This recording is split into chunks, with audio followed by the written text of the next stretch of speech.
Many titles to choose from, and so less time. That or something equally stands on the description box of my latest Commodore 64 Years video. But thanks to the great advice of my friend Dentolux, I decided to create a continuation for the year 1984 due to other games I wanted to show you. Besides from other classic gems, you will see some very obscure and unusual games which were fresh, new, and still today very unique.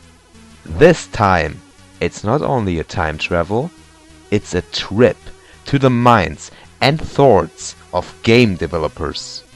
Fantasy Galore, the Competition Pro, is your alternative pod to whole new worlds. Let the journey begin. Flying, shooting, and don't get hit. Many shoot-em-ups were built on this simple formula, until Brother Bun's Raid on Bungling Bay came out. In this game, you basically have to destroy various enemy factories, which you have to find on many different islands by dropping bombs on them. You start at your carrier, where you also can reload bombs and get repaired, and by pressing fire, there you go! It's only logical that the enemies won't keep watching while you nuke their factories. And so they send tanks, boats, jets and more after you. But thanks to the radar, you can spot them very easily.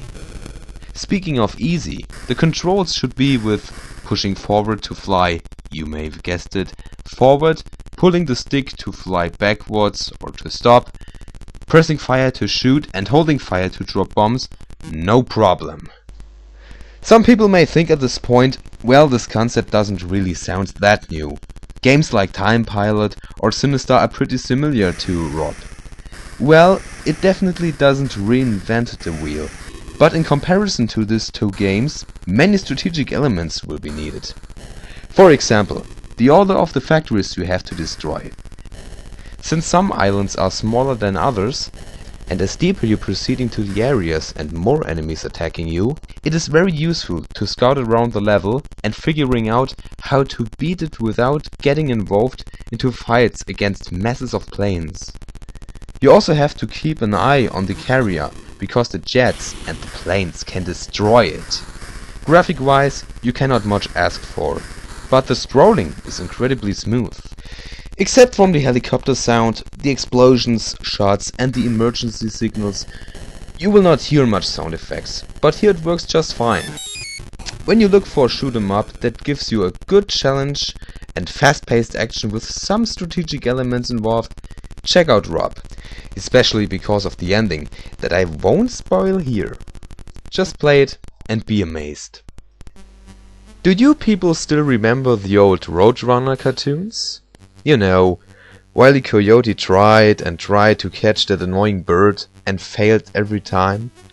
Well, if you wanted to play an equally funny game on the Commodore 64 back in the year 1984, you bought the title Cliffhanger from New Generation Software. As the bounty hunter Cliffhanger, your task is to catch El Bandito, dead or alive. But actually rather dead than anything else. In many different scenes you have to prepare booby traps in order to stop your enemy before he left the screen. You see and hear him walking on the street, and when you think he is in the right position, rock and roll. If not, well, no comment. Since every trap follows different patterns, you have to figure out how they work. And many of these aren't that self-explanatory. But that and many other things making this game so special and original. Trial and error for the win. And with a friend, madness and laughter are pre-assigned. The graphics are basic and not breathtaking at all, but they are functional and nice to look at. Same goes also to the sounds and music. If you are open-minded for original gameplay and have a good sense of humor, I highly recommend Cliffhanger. It has its frustrating moments, by the way, but they are so funny you can't get angry at all. Can you? In the world of video games you can simulate so many characters which aren't in our reality. Vampire hunters, space warriors, ninjas, Italian plumbers, the list goes on and on.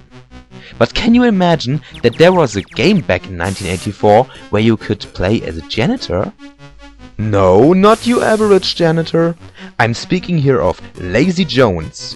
When there is nothing else to do, and it seems he must be related to me, he goes from room to room in this 3-storied apartment to play many different video games. And this, boys and girls, is the actual plot of this game. No joke. First you walk on the hallway of the 2nd floor and avoid things like a man in black. Press fire when you stand directly to a door, and there you go. The games in Lazy Jones are basically very simple ports from arcade games, or sometimes very unusual. Hey, the fork! Haven't played this for some while.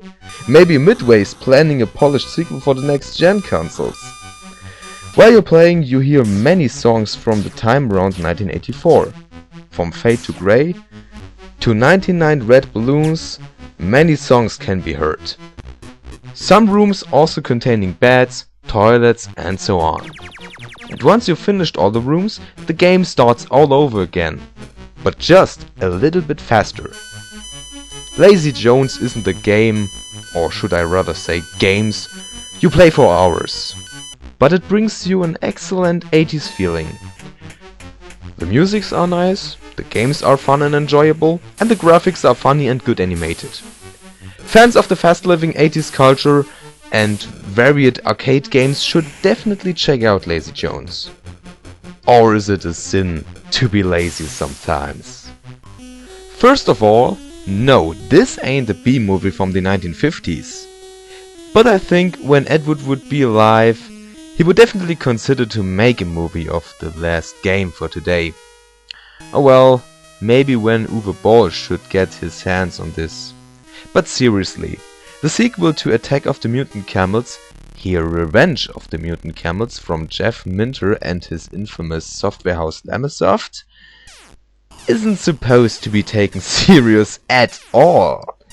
You control your camel through the landscape and shoot at the funniest and most bizarre creatures and things in the entire universe. From birds to cats and dogs, kangaroos on skis, peace symbols, exploding sheeps. Man, someone had forgot to take his methadone lately. And what is your task? Calling a psychiatrist? Getting off from drugs? Or shoot at those things like crazy? If you had taken the second one, 100 points for you. But the last option is also possible. You have to survive until you reach a certain number of kilometers, and if this is done, make yourself ready for another stage of madness, laughter, craziness and fun. The animation of the camel and the other creatures are amazing, and the sound effects giving you a great arcade feeling. Only this, and just this is all, what Revenge of the Mutant Camels is about. Running, shooting, laughing, surviving. But remember, stay clean, play for fun. Thanks for watching, and see you soon.